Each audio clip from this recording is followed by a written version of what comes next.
1857 के विद्रोह के दौरान मुगल बादशाह बहादुर शाह जफर ने किसे अपना सेनापति नियुक्त किए थे? बहादुर शाह जफर थे, वो किसे अपना सेनापति नियुक्त किए थे? तो बख्त खां को नियुक्त किए थे।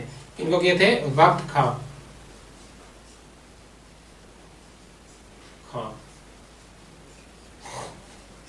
और देखिए केंद्र और विद्रोही। केंद्र यानी किस जगह से कौन नेता थे, ठीक है। तो ये सबसे पहले आपको दिल्ली से कौन थे? तो दिल्ली से बहादुर शाह जफर थे। झांसी, ग्वालियर से कौन थे? तो रानी लक्ष्मीबाई, तात्या टोपे उनके सेनापति थे।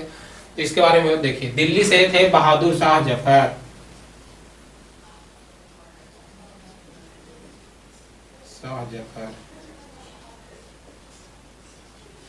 जफर या द्वितीय भी इनको बोल सकते हैं। देखिए ग्वालियर से थे रानी लक्ष्मीबाई।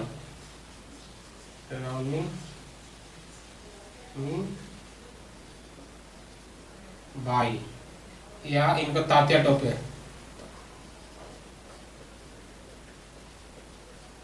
तात्या टोपे इनको क्या थे? सेनापति थे, ठीक है। और देखिए इलाहाबाद से थे लियाकत अली।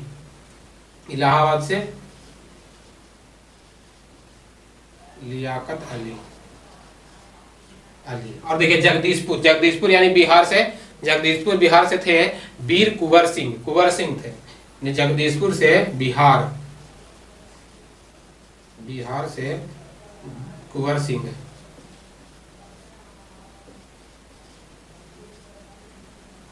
बिहार से, क्योंकि 12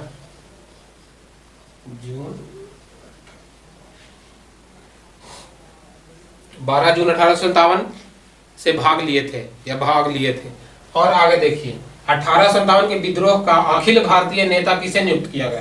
देखिए अखिल भारतीय नेता किनको नियुक्त किया गया था? तो उस टाइम कोई था ठोस नहीं, तो दिल्ली के थे बहादुर शाह जफर, उनको ही नियुक्त किया गया। आखिरी नेता भारतीय अखिल भारतीय नेता को किनको नियुक्त किया गया? तो बहादुर शाह जफर को या बहादुर शाह द्वितीय को।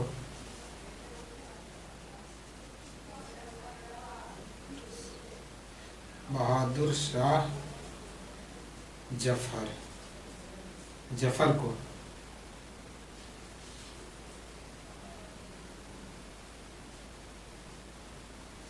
बहादुर शाह जफर को।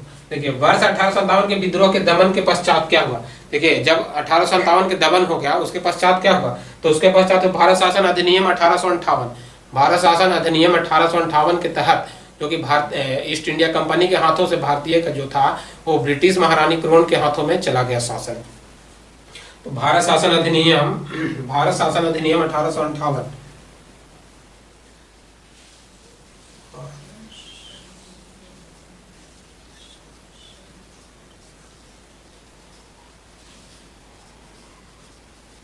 भारत शासन अधिनियम 1858 के पश्चात 1858 को पारित किया गया।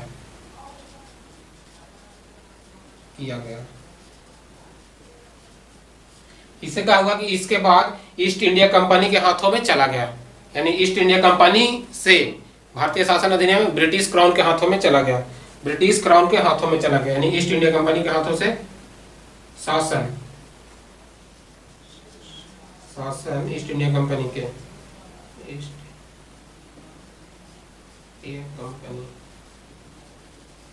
हाथों से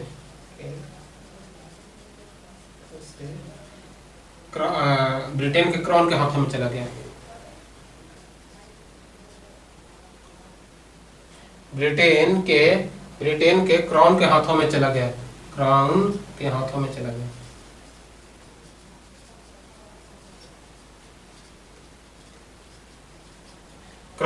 में चलेगा, ठीक है। देखिए 1858 का जो अधिनियम पारित हुआ था, उसके बाद जो कि ईस्ट इंडिया कंपनी उस टाइम भारत में शासन कर रहा था, तो उससे मतलब लेकर और जो महारानी वहाँ के थे ब्रिटेन के, वो अपने हाथों में ले लिया। फिर डायरेक्ट मतलब वहाँ से भारत पर शासन करने लगे, ठीक है। और आगे देखिए महारानी विक्टोरिया ने भारतीय प्रशासन को ब्रिटिश ताज के नियंत्रण में लेने की घोषणा की थी। देखिए एक फिक्स डेट था जिस दिन घोषणा की थी महारानी विक्टोरिया कि हम इस दिन से जो कि भारत का जो शासन है वो हम अपने हाथों में लेते हैं। तो डेट था 1 नवंबर 1858 को। 1 नवंबर 1858 को किए थे।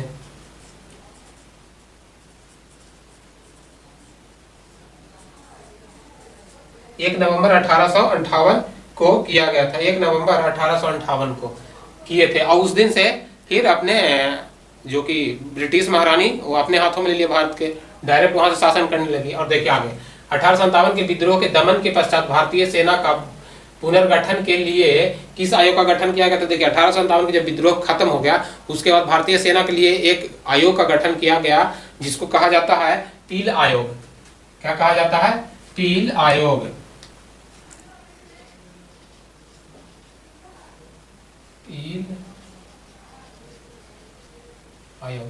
पील आयोग, पील आयोग का गठन कब किया गया था? 58 में, ठीक है, सेना अधिक के बाद, भारत शासन अधिनियम 1857 के बाद। और देखिए 1858 में भारत शासन अधिनियम के द्वारा किसे भारत का प्रथम वायसराय नियुक्त किया गया था?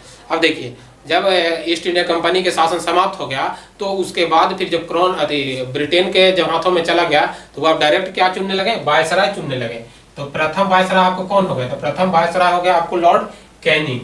प्रथम वायसराय आपको लॉर्ड कैनिंग हो गए, Lord Canning. Lord Canning, Lord के मतलब होता है भगवान है, हम लोग भगवान के दर्जा देते थे, ठीक है, भारतीयों के। और देखिए 1857 के विद्रोह में कौन सा शासक अंग्रेजों को आलोचक था? अंग्रेजों का आलोचक था जो 1857 के विद्रोह में अंग्रेजों का आलोचक था, कौन थे? तो थे मिर्जा गालिब। मिर्जा गालिब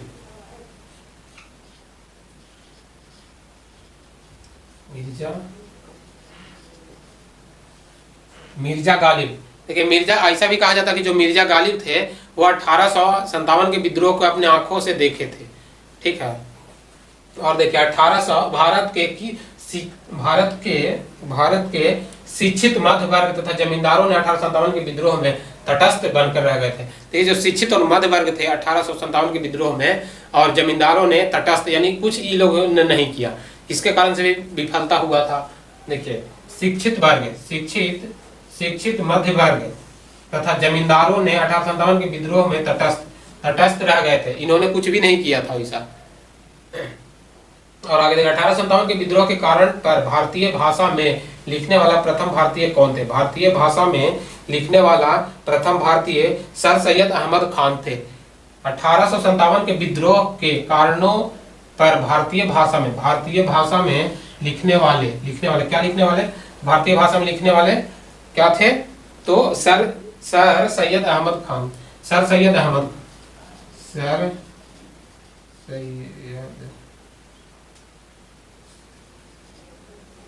सर सैयद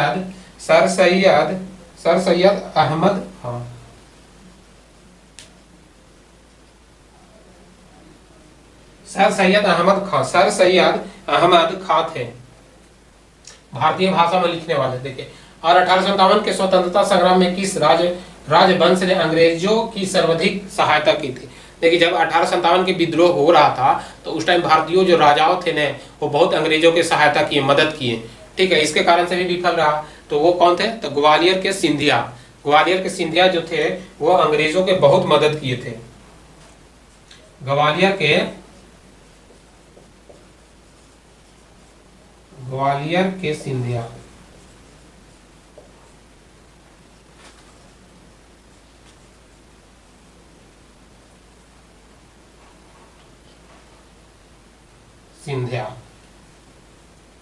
ग्वालियर के सिंधिया।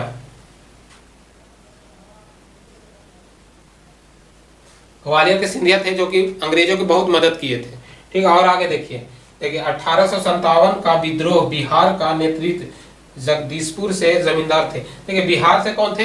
तो वीर कुंवर सिंह जो कि 1857 के किए थे। बिहार से कुंवर सिंह थे। कुंवर सिंह ये थे 12 जून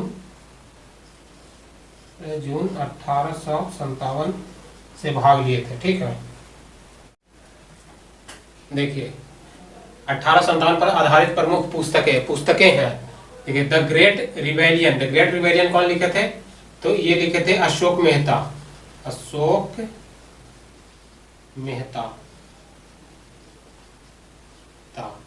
और first war of independence first bar of independent लिखे थे विनय दामोदर सावरकर यानी बीडी सावरकर, विनय दामोदर बीडी सावरकर।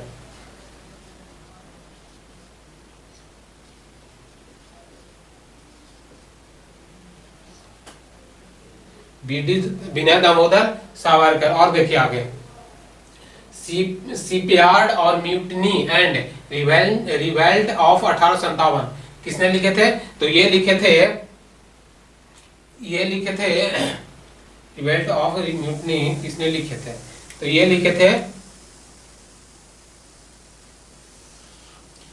म्यूटनी पुस्तक के लेखक कौन थे? तो इसके थे PC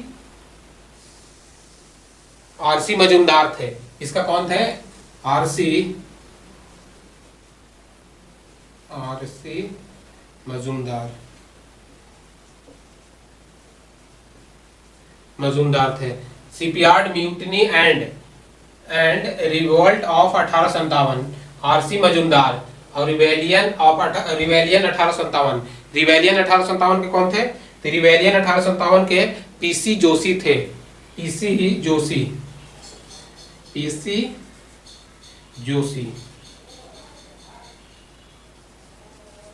PC Joshi.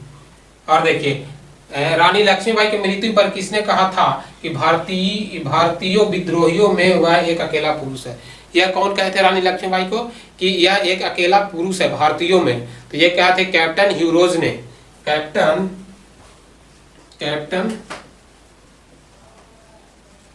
Hugh Rose.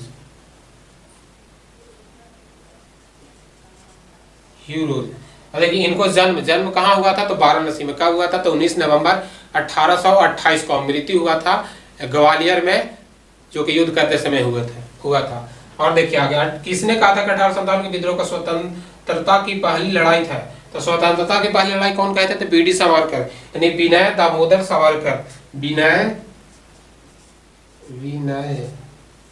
Damodar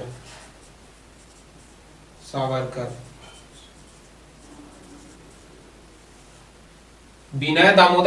विनय दामोदर सावरकर ने कहे थे कि 1857 की विद्रोह पहली लड़ाई है, स्वतंत्रता संग्राम की पहली लड़ाई है। और देखिए आगे, 1857 के विद्रोह को एक षड्यंत्र की संज्ञा किसने दी थी? एक षड्यंत्र की संज्ञा सर जेम्स आउट्रम और डब्ल्यू टेलर ने। सर जेम्स आउट्रम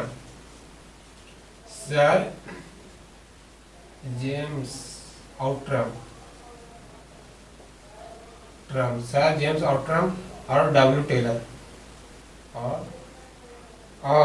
और दिए थे डब्ल्यू टेलर ने। डब्ल्यू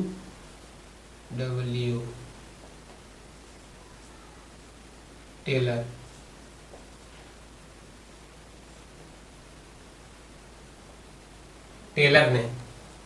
सर डब्ल्यू टेलर ने, ठीक है। 1857 के विद्रोह षड्यंत्र की संज्ञा दी थी सर जेम्स आउट्रम और डब्ल्यू टेलर ने संज्ञा दिए थे। किस चीज का? तो ये दिए थे षड्यंत्र की संज्ञा दी थी। देखिए, प्रथम राष्ट्रीय स्वतंत्रता संग्राम, न तो प्रथम थी न राष्ट्रीय और न ही स्वतंत्रता। यह कथन किनका है? तो यह कथन आरसी मजूमदार का है। ये कहते कि न ये प्रथम है, न ये सोचा समझा है, न राष्ट्रीय है। आरसी मजूमदार, यह कहे थे आरसी मजूमदार ने।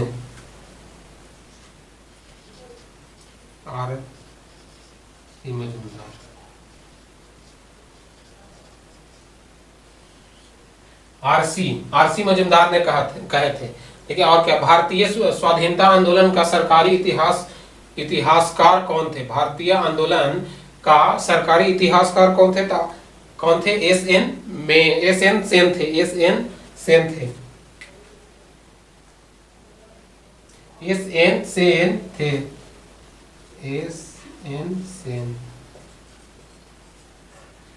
क्या कहते थे? भारतीय स्वाधीनता आंदोलन का सरकारी इतिहासकार थे। एस एन सेन सरकारी इतिहासकार थे। ठीक है। जितना भी बताए हैं उसको ध्यान से लिखिए, पढ़िए और सुनिए 4-5 बार। इसको सुनने से ही याद होगा। ठीक है। और इस चैनल को जितना लाइक शेयर सब्सक्राइब कीजिए, आगे इसको व्यू बढ़ाइए। ठीक है। Best of luck.